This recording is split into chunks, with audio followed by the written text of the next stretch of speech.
गजाननं भूतगणादिसेवितं कपित्थजम्बूफलसारभक्षितम् उमासुतं शोकविनाशकारणं नमामि विघ्नेश्वरपादपङ्कजम्। सदाशिवसमारम्भां शङ्कराचार्यमध्यमाम् अस्मदाचार्यपर्यन्तां वन्दे गुरुपरम्पराम्। अपारकरुणासिन्धुं ज्ञानदं शान्तरूपिणं श्रीचन्द्रशेखरगुरुं प्रणतोऽस्मि मुदान्वहम्।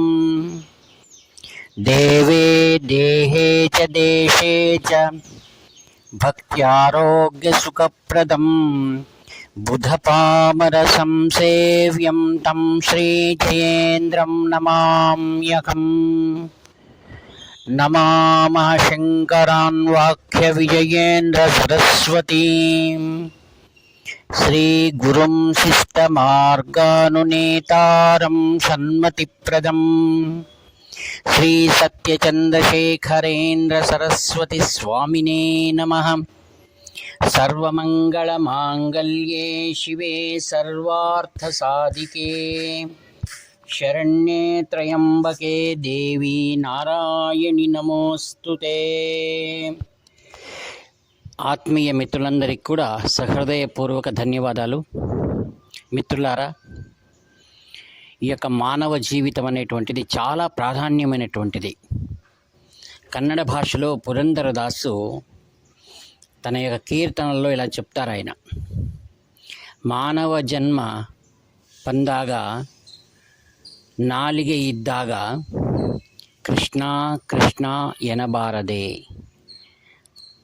ఆ తర్వాత అదే దీంట్లో ఆయన అంటారు, మానవ జన్మ దొడ్డదు ಹಾಳು ಮಾಡಿಕೊಳ್ಳಬೇಡಿ ಹುಚ್ಚಪ್ಪಗಳಿರಾ అని. భావార్థం ఏమిటంటే, మానవునికి జన్మ వచ్చిన తర్వాత మార్పు చెందాలి. అందుకు కృష్ణ పాదమే శరణ్యము. ఎల్లప్పుడూ కూడా నిరంతరం భగవద్భక్తితో ఆయన నామస్మరణతో మన నిత్య జీవితాన్ని మనం కొనసాగిస్తే తప్పకుండా ఆయన దర్శనం మనకు అవుతుందని. ఇటువంటి మానవ జీవితంలో సంస్కారయుతమైనటువంటి కుటుంబంలో జన్మించడం చాలా అదృష్టం. ఎందరినో పూర్వంలో పురందరదాసు, కనకదాసు ఇలాంటి మహాపురుషుల యొక్క చరిత్రలు మనం వింటున్నాం. ఆత్మీయులారా, మన కుటుంబాల్లో కూడా అటువంటి ఎందరో మహాత్ములు మనకు నూతనమైన వెలుగును ప్రసాదించారు.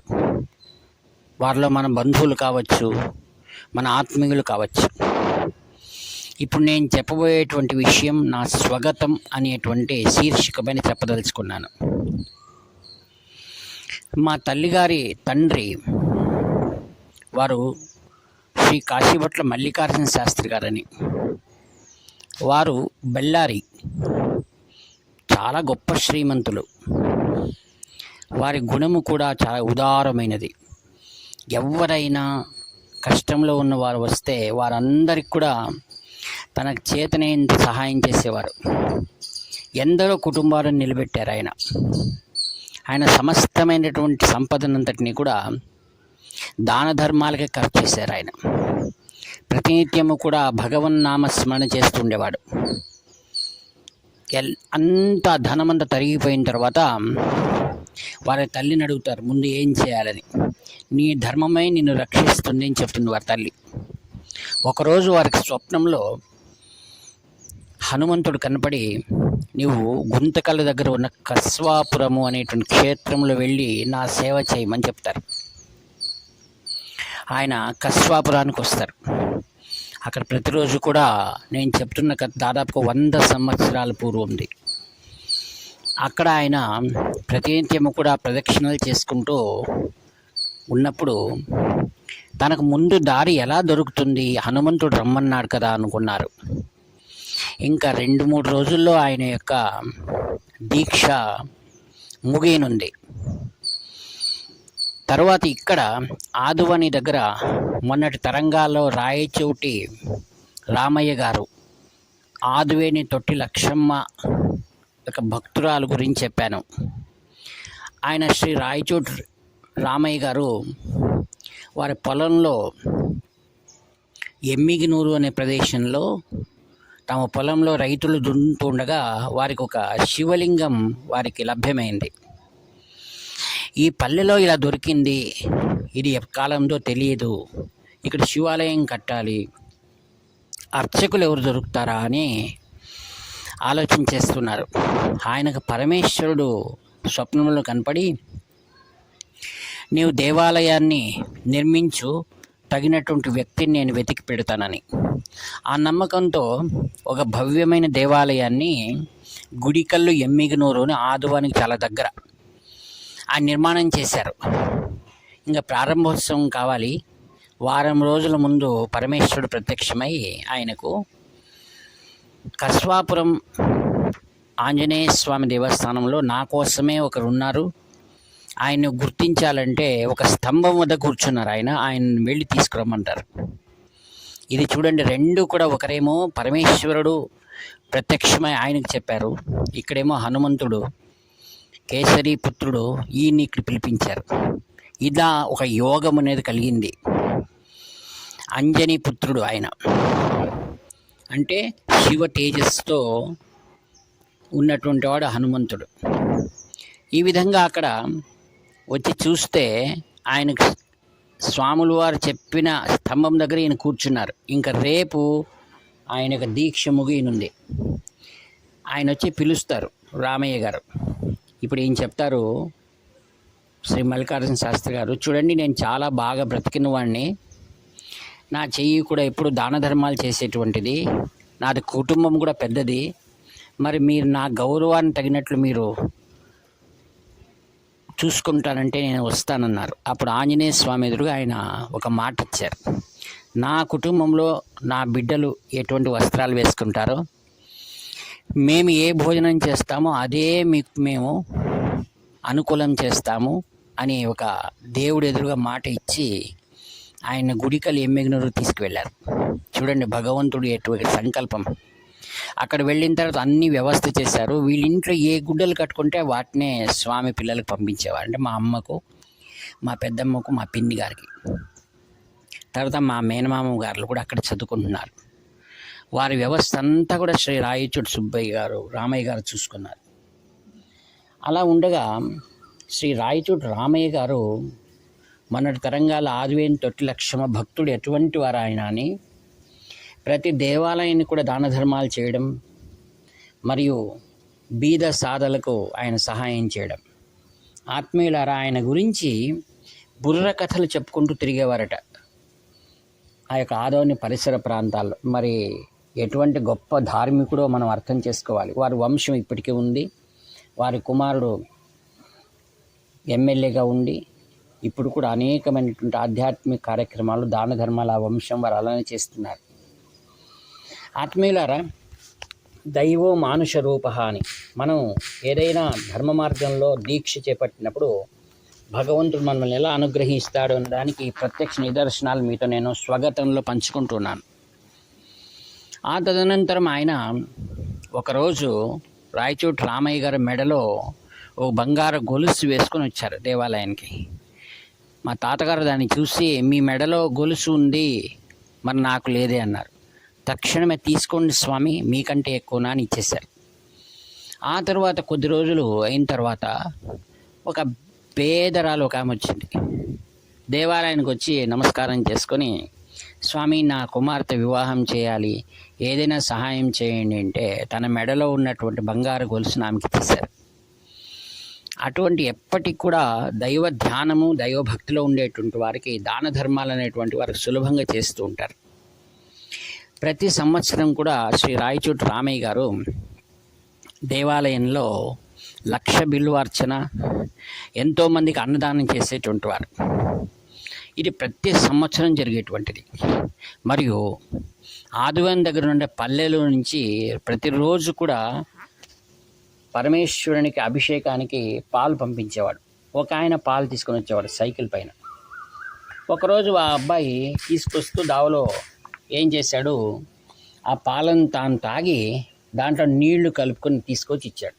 3 రోజులైన తర్వాత శ్రీ రాయచోటి రామయ్య గారికి స్వప్నంలో కనపడి, పరమేశ్వరుడు నాకు ఎంగిలి పాలు అభిషేకం చేస్తున్నారు అన్నారు. ఆయన ఆశ్చర్యపోయి తన గుమాస్తను ఒకరోజు తెల్లవారితో వెళ్ళి అక్కడెక్కడైనా దాక్కొని చూడు అన్నాడు. కరెక్ట్ ఆ అబ్బాయి వచ్చి ఆ చెట్టు దగ్గర నిలబెట్టి పాలు తాగి నీళ్లు పోసి అక్కడ ఇచ్చారు.